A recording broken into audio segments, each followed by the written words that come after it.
Okay, welcome to Psych 232, Theories of Personality. Today we are continuing with the trait approach. We're going to be talking about Hans Eysenck's theory of personality. And it's actually simple, okay? It's a very neat little theory, and we're going to get it out of the way pretty quickly, and then we'll move on to a couple more. We'll talk about other trait theories, okay? Okay, so let's talk about Hans Eysenck's theory of personality. So for Eysenck, it's all about behavioral genetics, okay? Behavioral genetics was used by Eysenck to study the connection between genetics and personality.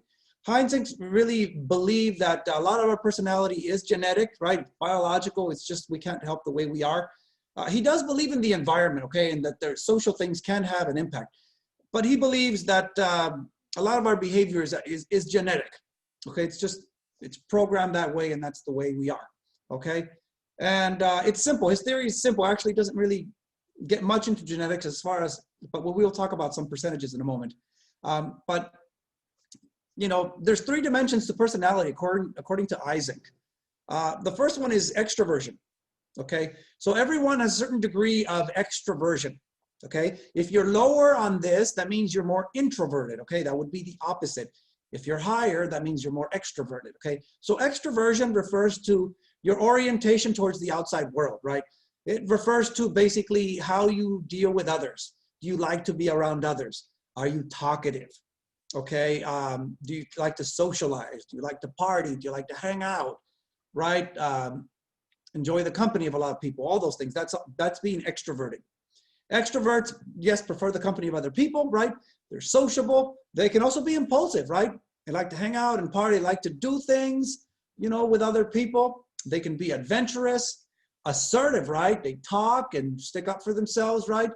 They can be dominant as well. They're people who basically like to be around others, and they deal well with others. They'll stand up for themselves. Like I said, they'll talk. They'll, you know, they know how to talk to people. They know how to meet people. They know how to get dates. You know, they know how to be with people. Basically, they're extroverted. Okay. The opposite, of course, is introversion. Introverted people, by the way, that's the opposite. Introverted people don't like to be around a bunch of other people. They prefer the company of just a few people, or maybe to be more by themselves. They're not really that sociable. Introverts are not really that impulsive. They're not really going to do things in the spur of the moment. They're not so adventurous. Introverted people are less assertive, don't stick up for themselves as much because they rather not deal with people. Introverted people are less dominant. They're just, you know, they're not in your face that much like extroverted people are. Extroverts, to relate this to biology and genetics, extroverts have a lower level of cortical arousal, okay? Extroverts have basically less arousal in the brain, in the cortex. Cortical arousal means that the cortex, the cerebral cortex, that part of the brain, surface area, right, there's less arousal in the brain for these people. And therefore, they need and actively seek more excitement, more stimulation than introverts. So because extroverts have less arousal in their brain, so to speak, their brains are less active, less aroused, they need to seek out things that will excite them more, things that will get their blood flowing, things that will make them a bit more excited, okay? Introverts, on the other hand, have higher levels of cortical arousal. Introverts are already highly stressed, already highly aroused, already on edge. So introverts will seek things that actually will calm them down. Less people, less noise. Okay, introverts react more strongly to sensory stimulation because introverts are already on edge, okay? And introverts have a lower pain threshold. So introverts will seek things that actually calm them down. And that means less people, less talking, less stimulation, okay? So that's one dimension of personality. And according to Eysenck, we all have this, right? We all have a certain degree of extroversion. If you have less, you're more introverted. If you have more, you're more extroverted, okay? But it's one of these personality dimensions that he considered very important. And there's also neuroticism. Neuroticism refers to a degree of emotional stability. If you are neurotic, what that usually means is that, you know, you tend to be anxious, Okay, you're easily upset, easily depressed. You're kind of tense, okay? Kind of irrational. You're more emotional, okay? More neurotic, moody. Your shifts can, your mood can shift quite a bit. If you're neurotic, it means basically that you experience negative emotions easily. That's what that means. You're very emotional and usually, in a negative kind of way. According to Einzink, people who are neurotic show greater activity of the sympathetic nervous system. The sympathetic nervous system is the body's alarm system. Okay, it's actually a whole collection of organs and brain areas that are basically responsible for helping you survive during an emergency. Like if there's some kind of danger, your body kicks into high gear, your heart rate goes up, your breathing goes up, adrenaline kicks in so that you can run faster, hit harder, right? That's what your body's sympathetic nervous system is designed to do. It's designed to help you respond to emergencies.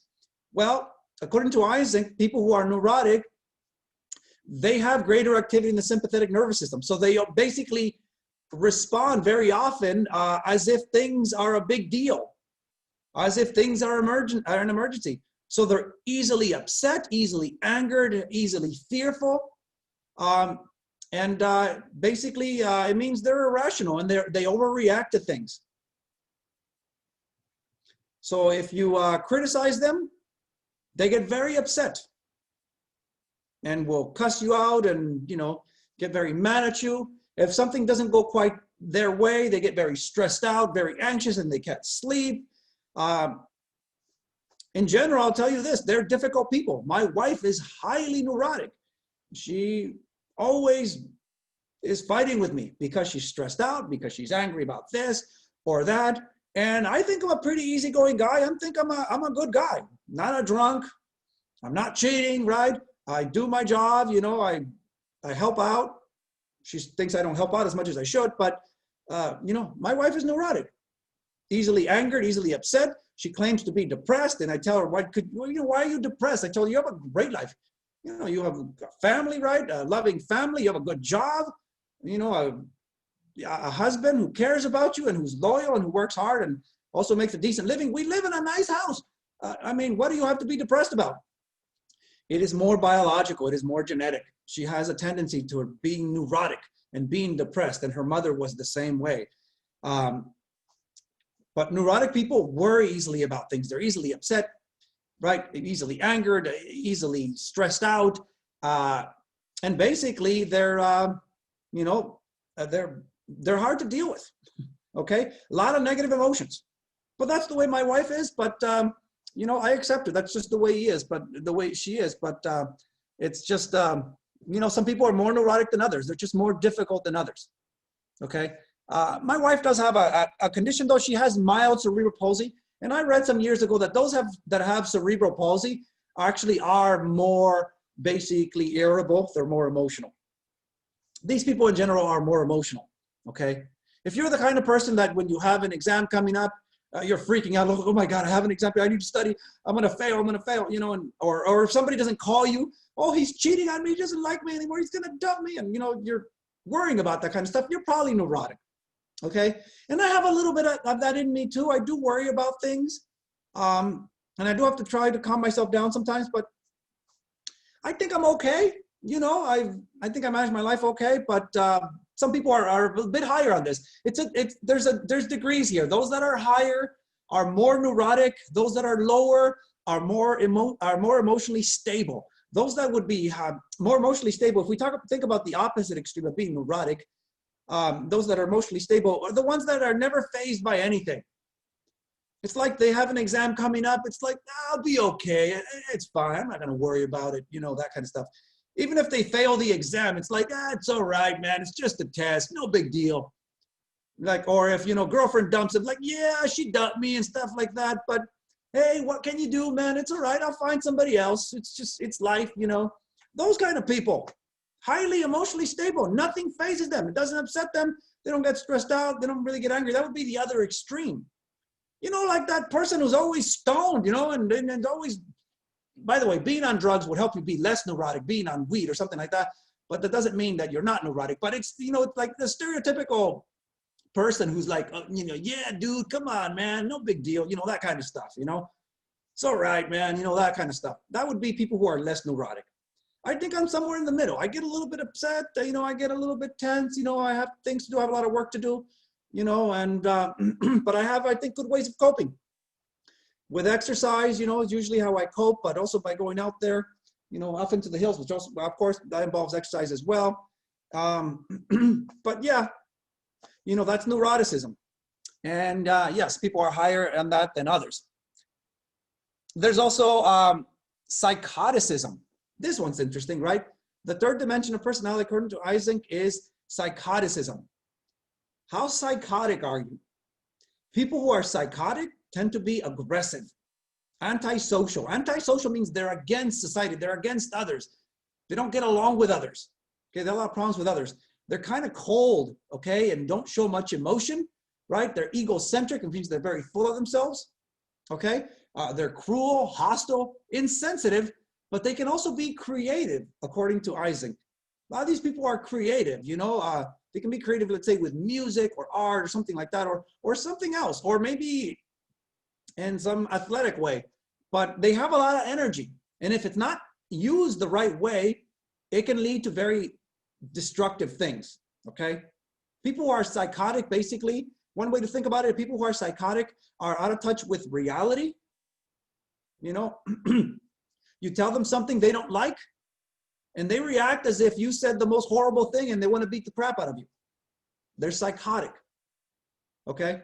They may exhibit criminal tendencies, but not all of them. But yeah, they often exhibit criminal tendencies, often use drugs, and show signs of emotional disturbance. Yeah, some of them are really angry, and just vengeful, and just a lot of them have experienced abuse as well, and have emotional issues because of that.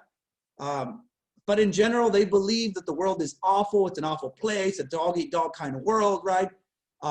Only the strong survive. And if somebody threatens you, you have to get rid of the threat. You have to beat them up. Don't take crap from people. They respond intensely to things, extremely to things. They basically, they're out of touch with reality, okay? According to Eysenck, the trait, this personality trait, psychoticism, is largely genetic and in greater in men than women. It is hormone related. Yes, men are more psychotic than women. Men are the ones who are more likely to beat you up and kill you if you say something they don't like. They're the ones who are more likely to respond, in an irrational way to that. All you did was basically say that, that they need to hurry up or something like that, because, they're taking too long, let's say, at the, let's say at the gas station or something like that, and then they want to kill you, that's psychotic. It's hormone related. Yeah, testosterone. Testosterone makes men more assertive, more aggressive, more psychotic. Those that have the highest levels of testosterone also are the ones that have the greatest tendencies toward violence and aggression. However, there is something that affects that, which is also society as well, also your environment. If you're like, for instance, if you're like rich and privileged and you have a lot of testosterone, and it basically means you're a badass, right? That's what your body's telling you. You're the top dog, whatever it is. But if you're rich and privileged and you can basically do whatever the hell you want when you're rich and you're powerful, then it's no big deal. And you don't necessarily have to get into trouble.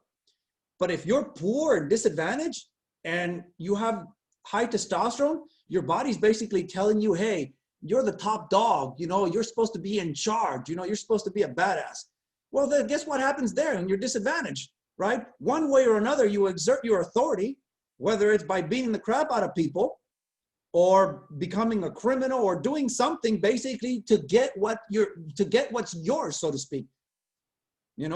To be, the person who you're meant to be a badass or whatever it is. You're supposed to be on top or something like that. And you're supposed to show people that, yeah, you're the top dog, right? It's easy when you're rich and wealthy and you're already powerful, right? You don't necessarily get into trouble. But if you're poor and that's the way you are, that's a problem. There are studies that have shown that, by the way, that having high testosterone in males is more problematic when you're poor and disadvantaged, not as problematic when you're privileged and well off.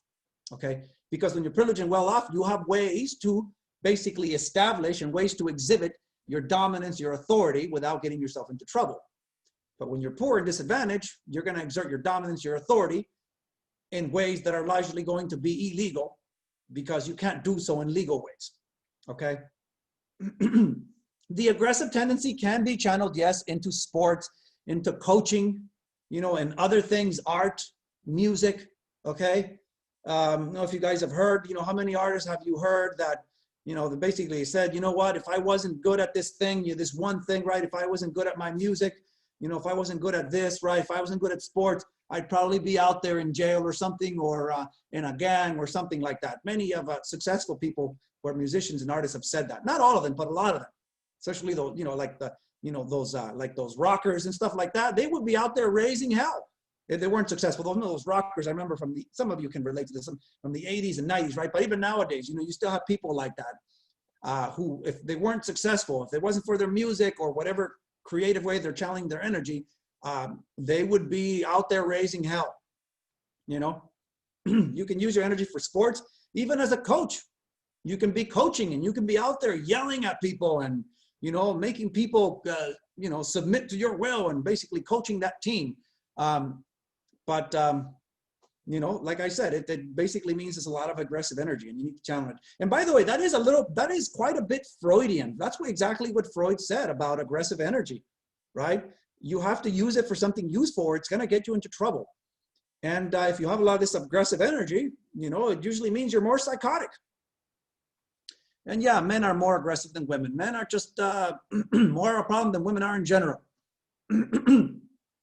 If my wife was a man, she probably would have beat the crap out of me already.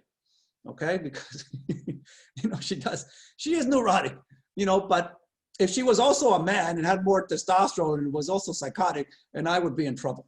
Okay, but men are usually the ones that are more psychotic. Okay, I, by the way, consider myself to be very low on the psychotic scale. I like to avoid problems. I don't like to basically, and that comes from me being, I think, a bit more introverted as well. I like to avoid people. I like to avoid problems.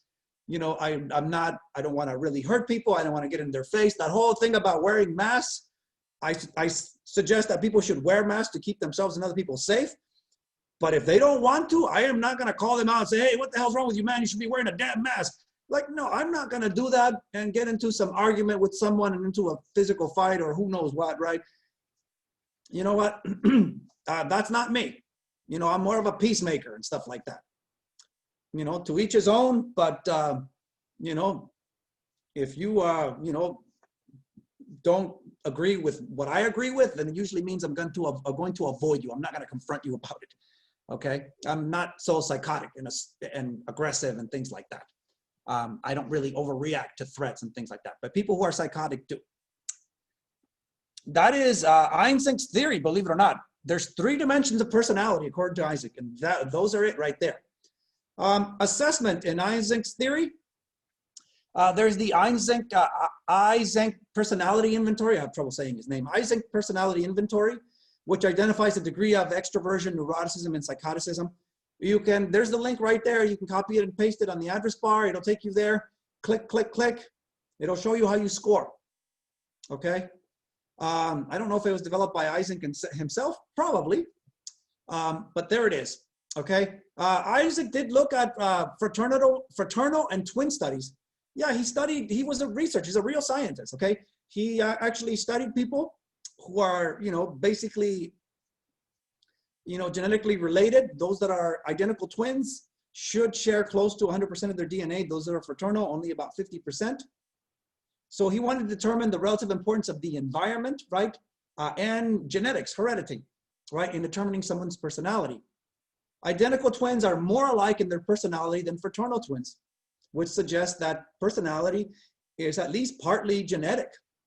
Even if twins are reared in separate households, they're still more alike in terms of the personality than those that are just regular siblings, brother and sister, you know, or brother and brother, you know, sister and sister that only share half of their DNA. Adoption studies reveal that children's personalities resemble those of their biological parents more than they do their adoptive parents, suggest that personality is to a large extent, you know, biological, genetic. Okay, cross-cultural research, where they look at other cultures, right? Other countries, other ethnicities, they find that the 3 personality factors, right? Extroversion, neuroticism, psychoticism, are found consistently among 35 nations that they looked at. That's Isaac. Now let's talk about a personality theory that's even more simple, okay, even more succinct and more easy to understand. Actually, I'm not sure this is more easy to understand, but here's the whole theory right here. McCrae and Costa, or Costa and McCrae, the 5-factor model. It's also known as the Big 5 factor model of personality, or the Big 5. The 5-factor model basically says that, oh, by the way, it's referred to, the abbreviation is the NEO, N-E-O. And I don't know why they call it the NEO, but I'm pretty sure N stands for neuroticism, E extroversion, O openness. But then there's also agreeableness and conscientiousness. So, but it's the NEO, the abbreviation is the NEO. So we talked about neuroticism, right? So the 5-factor model basically says that there are five personality factors that define the whole of your personality. Think about what that means, right? We talked about all these complicated theories of personality. This one says that these 5 personality dimensions, these 5 factors, describe everything about you, everything about how your personality is. It's basically these 5 things.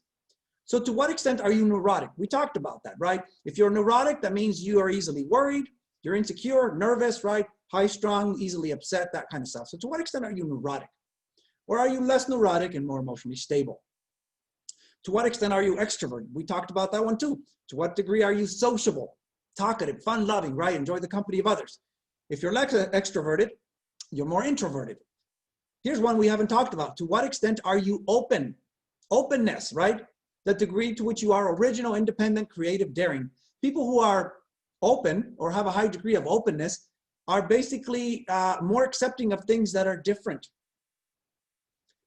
They tend to be more independent and original themselves. They have different ways of thinking, and they're more likely to accept, people and things that are different, more likely to believe other things, let's say, that are just different. If you're more open, for instance, you're probably more okay with gay marriage, okay? You're probably, more okay with, other cultures. You're just more open. You're more likely to try different kinds of food, by the way. Not just your meat and potatoes, but you're open to trying new things and new ideas, okay? Also more creative and daring. You're more willing to try things, even things that other people wouldn't try, because you're more open. I mean, I don't know if you guys have ever watched, shows on TV where basically, where there's some kind of competition to see who can basically eat more or more of certain kinds of food that most people wouldn't eat. Like used to be a show called Fear Factor, where people would be dared into eating like things that people would normally eat, like bugs, basically, like, chocolate covered cockroaches or something like that. I remember watching that show, pig uterus, for instance. Would you eat a pig uterus, right? Or pig anus, okay? Bull fries, which are basically the testicles of a bull. Sheep's brain, right? Some of these things, by the way, are eaten in other cultures as just part of their normal diet, or it's considered a delicacy. But in other cultures, like the US, it's considered kind of strange. If you're more open, you're more willing to try those things, okay? That's another personality trait. People who are the opposite of openness are the ones that are more closed off, by the way. The ones that are like less willing to try new things. Like, I need my meat and potatoes. That's what I like to eat. I want my American food, right? I was raised to believe this and this. The hell with your gay marriage, right? Yeah, that crazy music. Like, what the hell is that? That's just noise. That's being less open, more stubborn, more set in your ways, right? Agreeableness is another one that we haven't talked about, but it's pretty obvious what that is. People who are agreeable are good-natured, right? They get along well with others. They're nice, right? They're soft-hearted. They're more trusting of others, more courteous. They're nicer people. They're good people. People who are highly agreeable get along with everybody. They don't say mean things about others. They don't fight with people over parking spots. They're agreeable. These are the kind of people that pretty much get along with everybody. Everybody likes them, so to speak.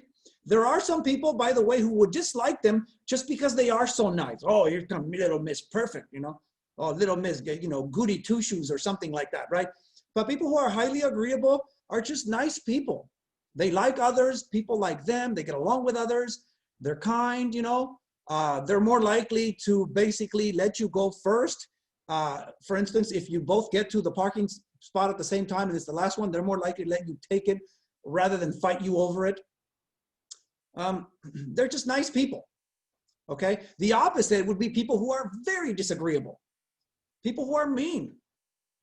Let me give you an example. I mean, I know I brought him up several times, right? But he comes up a lot during personality. Donald Trump, very disagreeable. And the opposite, he is a fighter. He's aggressive. He doesn't get along with people and he doesn't give a damn, right? That's the opposite, right? He still got elected. A lot of people like him, but he's not agreeable. He's not that nice. And that's why some people like him, by the way, because he doesn't take crap from anybody. You know, he kind of says what's on his mind, right? But agreeable people, they're not going to say something mean, even if you deserve something mean, okay? They'd rather keep their mouths shut, so to speak. Those people who are nice. And also have people who are, and we have conscientiousness. Conscientiousness, people who are highly conscientious are very careful, reliable, hardworking, organized. Conscientious people are the ones who follow the rules, who do what they're told. They tend to be good students, good workers. They will even work hard when the boss isn't looking. They are highly conscientious, right? If you, to tell you a little bit about research, right? If you want to be successful, conscientiousness is the most important personality trait to have, right? Follow the rules, work hard, right? Be on time, do what you're supposed to do. You'll do well in school, you do well in college, right? You'll get a good job and you get promoted, right? Assuming that things are fair. Things aren't always fair, but it's the most important personality trait for achieving success.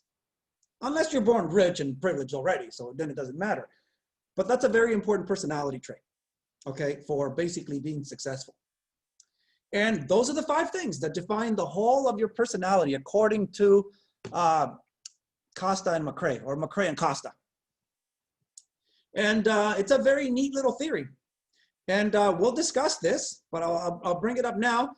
I challenge you to think of one way you can define somebody's personality that isn't already covered in this 5-factor model.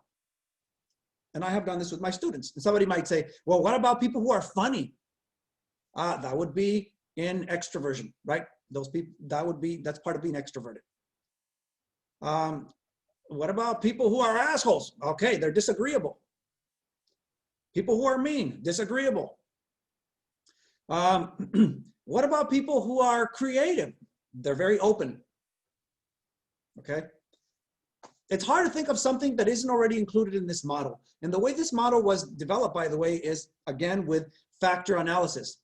Costa and McCrae, they had, you know, probably at least hundreds of participants fill out, you know, rate themselves on many different things.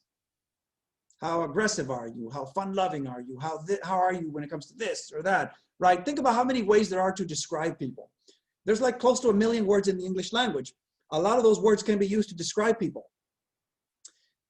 But what Costa and McCrae found when they had people rate themselves in a bunch of different things, they found through factor analysis that a lot of those things are similar. And these are the labels they came up with when they put things into groups. And I think this makes a lot more sense than some of the other ones we talked about that have a whole bunch of different labels. But it's a very neat, very brief kind of personality theory. Assessment when it comes to the 5-factor model. The NEO is what it's called, the 5-factor model. That's the personality questionnaire is called the NEO. So the NEO is the personality inventory, the personality questionnaire of the 5-factor model. It's an adjective checklist, right? Where you check off the extent to which you are, you are this or that or whatever it is. That's called the NEO. There are derivative tests of the NEO, okay? Just tests that are shorter Okay, personality test that assess the 5 factors in the NEO, but use fewer adjectives. Okay, the NEO handout. Okay, so I'm gonna have to post that for you guys. But yes, I would give out this handout in class. It's a shortened version of the NEO, and there's like let's say it's like 30 questions, or you rate yourself on like 30 different things. And then there's some averages that are done, and then we figure out how you score on the 5 factors. It's a neat thing. I will post it for you guys, so you guys can, you know, look at it yourself if you want and even fill it out. There are twin studies. Yes, Costa McCrae also looked at twin studies, and they found that neuroticism, extroversion, openness, and conscientiousness have a stronger genetic component. They are highly genetic, right? They found that agreeableness has a stronger environmental component. Whether you're going to be nice, for instance, and get along well with people, has a lot to do with how you're raised. But the other things are more genetic, according to their studies. Research on the 5-factor model. There's cross-cultural research that says that the 5 factors of the 5-factor model are consistently observed in Western and Eastern cultures. Yes, you know, other cultures as well, whether you're talking about a collectivist culture and individualistic culture, whether you're talking about, you know, Chinese people or Americans or people in Latin America, yeah, they also have a certain degree of extroversion, of neuroticism, or whatever it is. But turns out there's some interesting research that says that, that some of these personality factors are valued more in some cultures than others. Like, for instance, research has shown that Australians really value extroversion and agreeableness. Australians, for instance, like it when people are social and talkative and fun-loving, and they like it when people are nice. And if you've ever been to Australia, a lot of people are like that over there. They're nice and fun-loving. They like to hang out, they like to party, they like to have a good time, and they're also very nice, welcoming people. They really value that. The Japanese value conscientiousness very highly.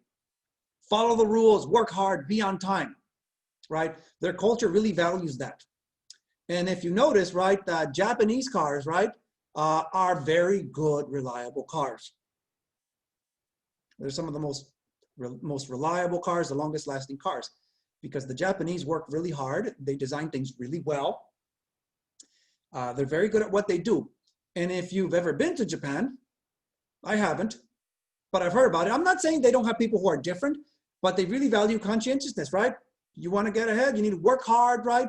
Be reliable, you know, study, you know, do well in school, that stuff. They believe in all that stuff.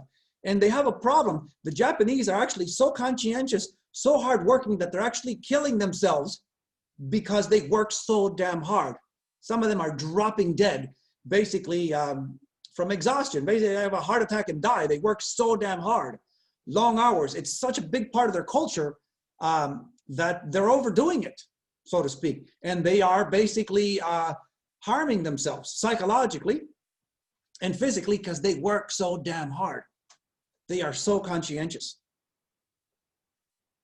Asian people in general, you might have noticed, right, that Asian people score really well on those IQ tests. They do really well in school, right? That's the stereotype, right? They score among the highest on the SATs, the GREs. They're even, I don't know if I said it before in this class, maybe not in this class, but Asian people in general are outscoring Americans even on the English version of the SAT test and other achievement tests. How can that be when it's not even their language? It is because they are so highly conscientious, especially the Japanese. That's what they're valued. But other countries as well, like the Chinese and things like that. And it's only a matter of time before they surpass us as far as being, you know, China, as far as being the richest country in the world. You know, the Japanese, they have a small island, but they are so productive, right, that they are very successful. They have a very good standard of living because they are so successful at what they do. They are so conscientious. Hong Kong and India, they really value agreeableness. I've met one person from Hong Kong, and yeah, she was a very nice girl. Yeah, she was Chinese. She's Chinese, but born in Hong Kong, but very nice, would never say anything mean about anybody, very devout Christian as well. In India as well, they really value agreeableness. They're very nice.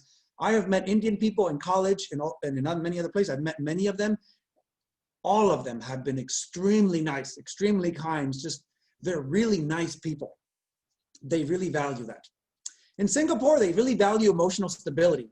Singapore is another Asian country, but they really value emotional stability. In other words, you have to be in control of your emotions. Don't act crazy, don't act upright, don't cause any trouble, don't commit crimes. They believe in very strong law and order in Singapore. Okay, they have very tough laws, okay? I haven't read about them too recently, but in the past, I remember things like that. For instance, if you get, like in Singapore, for instance, if you're convicted of armed robbery, you're gonna get executed, they're gonna kill you.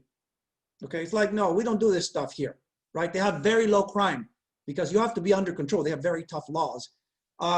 You're caught with drugs, well, first of all, they can kick you out of the country or, give you some very severe, harsh punishment, might even execute you. Okay, they have just very strong laws. It's a very clean country. They believe in just doing things, the right way. You have to be, you have to be under control of your emotions, right? Okay, do what you're told, so to speak, follow the rules, follow the laws. They're also conscientious.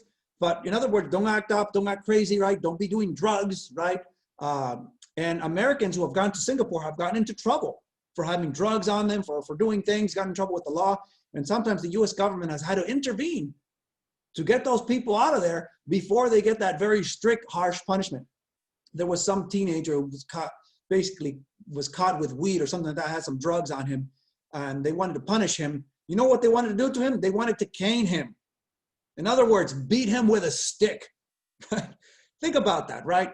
In other words, you get yourself under control, follow the damn rules, do not act up, do not act crazy, right? They value emotional stability. In Venezuela, they really value extroversion. Being fun-loving, outgoing, sociable, talkative. I met some people from Venezuela. They are very nice, very fun-loving people, and they like to be with others. Some of you may remember Hugo Chavez used to be the president of Venezuela before he died. He died in his 50s. Okay, he died really young. I think they did something to him. Okay, I think somebody poisoned him or somebody killed him. Okay, people usually don't die that young, especially the rich and powerful. Okay, supposedly he got some cancer or something that died. Something happened to him. Extroversion, they value extroversion in Venezuela. And though Hugo Chavez hated the U.S. and called George W. Bush, the president who was president at the time, the devil and stuff like that, and they hate the U.S., hated the U.S. and stuff like that, and Venezuela is more socialist and stuff like that. You should have seen Hugo Chavez, right, at the UN meeting when Obama was president. He went over there. He hated Obama too, by the way, because he hates the U.S., that Obama's the devil and all this stuff. But at the UN meeting, you should have seen him over there at the UN meeting, a meeting of all those countries, right? And Venezuela is part of the U.S., so is the U.S. Part of the UN meeting, UN, so was the U.S. At the UN meeting, you should have seen him there, cracking jokes with Obama, his arm around Obama like he's his best friend. They're very extroverted people. They're fun-loving. That's kind of how they are. That's what cross-cultural research shows. There's a lot more that shows a lot of interesting stuff about the five-factor model. There is other research. The five-factor model, the five factors are actually very stable, which means that they don't change much across the lifespan. You kind of are the way you are. You don't change very much. Okay, personality in general is stable. Doesn't change a whole lot. People do change, but not a whole lot. There is some research that shows that there are a few things that do kind of change a little bit. Okay, emotional and behavior correlates are the five factors. Extroversion, for instance, extroversion is related to well-being, good grades, marriage, good pay, high status with peers. If you're extroverted, you get along well with others, you get along well with people, so you're more likely to have friends, right? Good friends, right? More likely to marry someone who you enjoy being with, right? More likely to get good grades, you get along with your instructors, right? Work well with others, right? More likely to get a good job and be promoted and have good pay. Being extroverted, getting along with people is actually a very good thing that allows you to relate many social rewards. Being extroverted is also related negatively to illness, right? If you're more outgoing, more happy, more fun-loving, right? You're going to suffer less from illness, especially mental illness. Okay, it's just good to be positive. Less likely to gain weight, right? Less likely to get traffic tickets because you get along well even with the police officers and the people who pull you over, right? Less stress, less rejection from graduate school. You're just better at working your way in with people. better with dealing with people. Those that are neurotic are more prone to depression, more prone to anxiety, more prone to self-blame, more likely to be depressed in general. People who are depressed do blame themselves more, and that makes a lot of sense.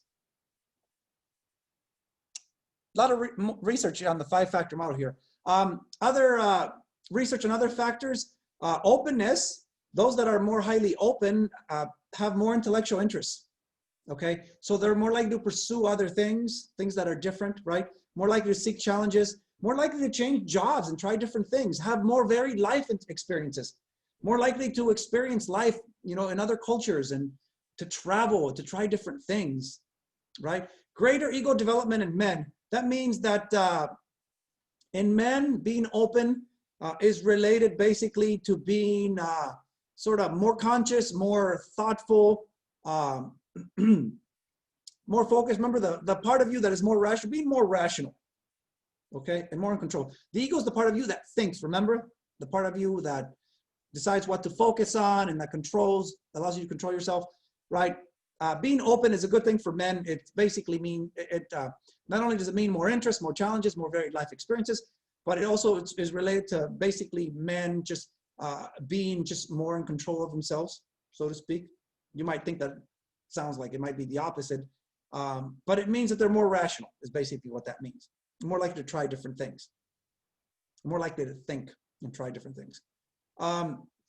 Conscientiousness, right? Those that are conscientious are very reliable, very hardworking, efficient, right? They get things done. They get better grades, greater ego development in men. Men who are highly conscientious as well are also more rational and just more in control of their emotions. Agreeableness, those that are agreeable tend to get better grades. They get along well with people, right? So people like them and they give them better grades. It's hard as an instructor to give a bad grade to a student that you like, right? I am still fair. I give you whatever you earn, by the way. But yes, overall, getting along with people, being nice, being kind, means that people will treat you better and you'll get better grades too. Less behavioral problems, you're gonna be nicer to people. You're gonna get along better with others. Less alcoholism because you're already happier, I mean, you're already kind of, you're kind of nice. You're mild-mannered, so to speak. So less alcoholism, less depression, less likely to be arrested, less ADHD. Okay, you're nicer, more agreeable, get along better with people, that kind of stuff. It's negatively related to ADHD. Not more ADHD, less ADHD. So less behavioral problems, okay, less alcoholism, less depression, less likely to be arrested, less ADHD, better grades. I should have chosen different kind of symbols there for the outline there rather than the little line. Sometimes that little line means it's negative, right? Sometimes it doesn't mean negative at all. But so I hope you're listening. But it's also, what I'm saying is also kind of intuitive. One more theory, and then we'll be done, and it's brief. Buss and Plowman developed what's called temperament theory. And just a few things about temperament before we describe them. Temperament, to put it simply, temperament is like your basic personality at birth. It's certain tendencies, okay? So temperaments describe the general style and emotional tone of your behavior.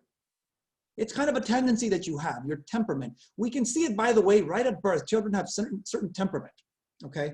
Temperaments are broad and account for a range of behavior that allows each of us to be unique. They're broad, right? You can be, in the middle, higher on this, lower on that, and there's different kinds, and there's enough room there for uniqueness. We inherit a certain range of response for each, right? Some of us have a greater range when it comes to different temperaments. For instance, one of them will be sociability. Some people have a large range of sociability, okay? They can be very unsociable or maybe very sociable, okay? All the way to very sociable. There can be, what I mean is, sociability actually has quite a large range. Some people can be very unsociable. Some people could be very sociable, okay? And it depends on the person. Some people have a very small range, means that they're sociable and they're always highly sociable. Some people have, a small range when it comes to being unsociable and they're always unsociable. Or you have a larger range. I consider myself to have a larger range. I can be unsociable and don't want to be bothered, but I can also be sociable. I don't consider myself extroverted, but I can also hang out with people and try to be more sociable. There's a range there, and it can vary. Whether our genetics predisposition is realized depends on the environment. We're born with these dispositions, these temperaments, okay? But our environment will also have an effect on whether we express it. If we grow up, for instance, if we grow up in an abusive environment, we may not express the high end of our sociability. So maybe we have the genetics to be sociable, but we grew up in an abusive environment, and because of that, we're not sociable. So instead, we express the opposite. Here are the temperaments. There's 3 temperaments. The theory is easy. One of these temperaments is called emotionality. How emotional are you? It's our level of arousal or excitability. Extremes of emotionality are maladaptive. It's bad for you to be highly emotional. That usually indicates a problem. It's also bad for you to be highly unemotional. That usually indicates a problem. Being highly emotional usually means you have problems with anxiety or with fear. If you're highly unemotional, that might mean that you're on the autism spectrum, for instance. So emotionality has to do with the degree of arousal, of excitability. How emotional are you? And remember, we're born with these temperaments, okay? We see them right at birth. We can see these tendencies, okay? Some children are just more emotional than others. Emotionality can consist of distress, fearfulness, anger, right? On the high extreme, we'll have children who are easily upset, or people who are easily upset. They're given to outbursts, right? Sensitive to the slightest provocation, people who are easily upset. On the low extreme, we have people who are very unemotional. Nothing disturbs them. And you can see that in children. There's some children who are like that. And it usually indicates there's a problem, okay? But also with adults who are highly unemotional, probably have some psychological disturbance. Nothing disturbs them, right? Usually it could indicate some problem. So that's emotionality, right? We all have a certain degree of emotionality. And we can see that right at the beginning, right at birth. It's a type of temperament, okay? Activity is the level of physical energy, level of movement expressed. Some people have a high activity level. They walk fast, they talk fast, they can't sit still, they're fidgeting. I consider myself to have a high activity level. You can see that how I talk, I have a lot of energy. I also like to I like to exercise, I like to play basketball, I like to move, I like to do things. I walk fast, I talk fast, that's the way I am. Some people have a lower activity level. They talk a lot slower, you know, they walk slower, they handle themselves slower, they have lower energy. You can see with a lot of people who are like musicians, certain kinds of music, not all kinds of music, but you can see how some of them have a lot of energy, right? And they put on a good show. They're up there, they're playing the song, and they're also dancing and, or doing things, smashing guitars or whatever it is. They're, they're showing their activity, right? People with high activity level are also a bit more fun to watch, a bit more interesting. It's good if talk show hosts have high activity level, right? A lot of energy, right? They talk a lot. They can talk fast and stuff like that. They're more interesting. They make good hosts for a talk show. For a talk show, they make good talk show hosts. Okay, if you're boring and dull and you walk slow, you talk slow, you're not very interesting usually. But that's activity level. We have a certain degree, and we're born with that. You can see it. Some children are more active than others right from the beginning. Some of them are more fidgety and they're more, they wiggle around more. Others just lie there and don't do much. And then there's sociability, the extent to which you're sociable, the degree of preference for contact and interaction with other people. Okay, those that are highly sociable prefer group activities, the company of others. When other people are in the room, they're happier, they're okay with that. And there are people at the other extreme who are very unsociable. They choose solitary activities, they avoid other people. And you can see this in children from the very beginning. There's some children, when there's a stranger that walks into the room, they get fearful and they cry. They don't like strangers. And there's other children who are more accepting of strangers. They're more sociable. You can see that from the very beginning. Preference for contact. I can be sociable, but I think I'm, like I said, I'm more introverted, so I think I'm a little bit more unsociable. I prefer kind of to be left alone, not to be bothered that much. Yeah, I can't hang out with people and have a good time and things like that, but I have to try to do that and work up to it. And I can do a good job. But I hate group work. I hate doing group work. Okay. because whenever there's group work, when I was in school or stuff like that, it usually meant that I did most of the work. I don't like to give my students group work either, because I find the same thing, that some people won't do anything and other people just do the work. So I deal with things individually, instead, right? You do your individual work, you get an individual grade, okay? But yeah, some people are just more sociable than others. It's part of our temperament. You can see it kind of from the beginning in children, right? You have the temperament, and then as children get older and develop, right, this temperament becomes more of a part of their personality. Assessment when it comes to temperament theory: emotionality, activity, sociability. There's the emotionality, activity, sociability survey for adults. The E's, right? It's just a questionnaire that assesses temperament. There's the emotionality, activity, sociability survey. There's the emotionality, activity, sociability survey, infant temperament survey. That's the easy, okay? It's filled out by the parent or the primary caregiver. So as a parent, let's say you fill out this questionnaire about your child to assess the child's temperament. Like I said, it's present at birth.